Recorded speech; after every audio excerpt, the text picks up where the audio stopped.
प्रधानमंत्री नरेंद्र मोदी के नेतृत्व में हाल ही में वित्त मंत्री निर्मला सीतारमण द्वारा प्रस्तुत किए गए बजट में बजट की घोषणाओं और नीतियों को आम जनता तक सीधे पहुंचाने के उद्देश्य से रविवार को खरगोन में भारतीय जनता पार्टी कार्यालय पर प्रेस वार्ता आयोजित की गई, जिसमें प्रदेश सरकार के अनुसूचित जाति कल्याण विभाग मंत्री नागर सिंह चौहान और खंडवा सांसद ज्ञानेश्वर पाटिल ने बजट के 24 महत्वपूर्ण प्रावधान और घोषणाओं की जानकारी दी है। बड़ी संख्या में पहुंचे इलेक्ट्रॉनिक और प्रिंट मीडिया के पत्रकारों से यह जानकारी साझा की।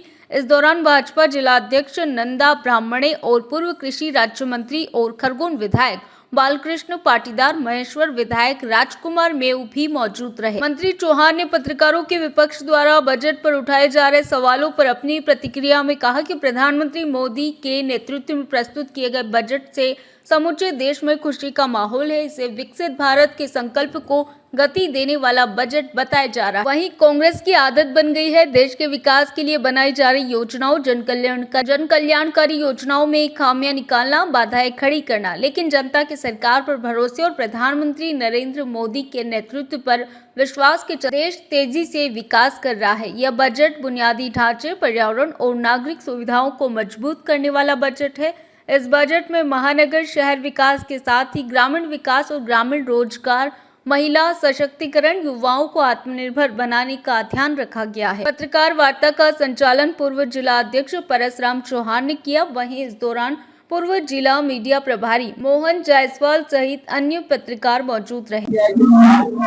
महिलाओं को आत्मनिर्भर को लेकर बजट है, लेकिन विपक्ष जो है सवाल खड़े कर रहा है। कांग्रेस का कहना है ये किसान विरोधी, महिला विरोधी बजट। देश के प्रधानमंत्री नरेंद्र मोदी जी के नेतृत्व में ये देश लगातार विकास की ओर आगे बढ़ रहा है। चाहे महिला हो, चाहे युवा हो, चाहे गरीब हो, चाहे किसान हो, और इन्हीं के हित में देखते हुए इस देश के 140 करोड़ जनता के अपेक्षा और आकांक्षाओं को देखते हुए 2026 और 27 का बजट आया है। और मुझे पूरा विश्वास है इस देश की जनता ने इस बजट को देखा भी है, समझा भी है और सराहा भी है। इसलिए मैं इस पत्रकार वार्ता में इस देश के प्रधानमंत्री नरेंद्र मोदी जी और वित्त मंत्री जी का बहुत बहुत आभार व्यक्त करना चाहता हूं और एक कहना चाहता हूं, कांग्रेस के नेता हमेशा बजट या नरेंद्र मोदी पे उंगली उठाने का काम करते हैं। आपने देखा होगा कांग्रेस की सरकार 2004 से 14 में केंद्र में थी, उस समय भारत की जो आर्थिक स्थिति क्या थी।